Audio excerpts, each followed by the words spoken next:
Chapter 7, A Mouse in Love. And what was our own favorite member of the mouse community doing while the sound of the Mouse Council drum echoed through the walls of the castle? Reader, I must report that Furlough had not seen the worst of it. Desperaux sat with the princess and the king and listened to song after song. At one point, gently, oh so gently, the pea picked up the mouse in her hand. She cupped him in her palm and scratched his oversized ears. "You have lovely ears," the pea said to him. "They are like small pieces of velvet." Desperaux thought that he might faint with the pleasure of someone referring to his ears as small and lovely. He laid his tail against the pea's wrist to steady himself, and he felt the princess's pulse, the pounding of her heart, and his own heart immediately took the rhythm of hers. "Papa," she said when the music was over, "I'm going to keep this mouse. We're going to be great friends." The king looked at Desperaux cupped in his daughter's hands. He narrowed his eyes. "A mouse?" he muttered. "A rodent?" "What?" said the pea. "Put it down," the king commanded. "No," said the pea, who was a person not at all used to being told what to do. "I mean, why should I?" "Because I told you to." "But why?" protested the pea. "Because it's a mouse." "I know. I'm the one that told you he was a mouse in the first place." "I wasn't thinking," said the king. "Thinking of what?" "Your mother, the queen." "My mother," the pea said sadly.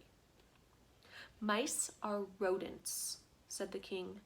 He adjusted his crown. "They are related to rats. You know how we feel about rats. You know of your own dark history with rats." The pea shuddered. "But Papa," she said, he's not a rat, he's a mouse, and there's a huge difference." "Royalty," said the king, "has many responsibilities, and one of them is not becoming involved personally with even the distant relatives of one's enemies. Put him down, pea." The princess put Desperaux down. "Good girl," said the king, and then he looked at Desperaux. "Scat," he said. Desperaux, however, did not scat. He sat and stared up at the princess. The king stamped his foot. "Scat!" he shouted. "Papa," said the princess, "please don't be mean to him." And she began to weep. Desperaux, seeing her tears, broke the last of a great ancient rules of mice. He spoke to a human. "Please," said Desperaux, "don't cry." He held out his handkerchief to the princess. The pea sniffed and leaned down close to him. "Do not speak to her," thundered the king. Desperaux dropped his handkerchief and he backed away from the king. "Rodents do not speak to princesses. We will not have this becoming some topsy-turvy, wrong-headed world. There are rules. Scat, get lost before my common sense returns and I have you killed." The king stamped his foot again, and Desperaux found it alarming to have such a big foot brought down with so much force and anger so close to his very own small head. He ran towards the hole in the wall. But he turned before he went in. He turned and shouted to the princess, "My name is Desperaux." "Desperaux?" she said. "I honor you," shouted Desperaux. "I honor you," was what the king said to the fair maiden in that story that Desperaux read every day in the book in the library. Desperaux had muttered the phrase often to himself, but had never before this evening had an occasion to use it when speaking to someone else. "Get out of here!"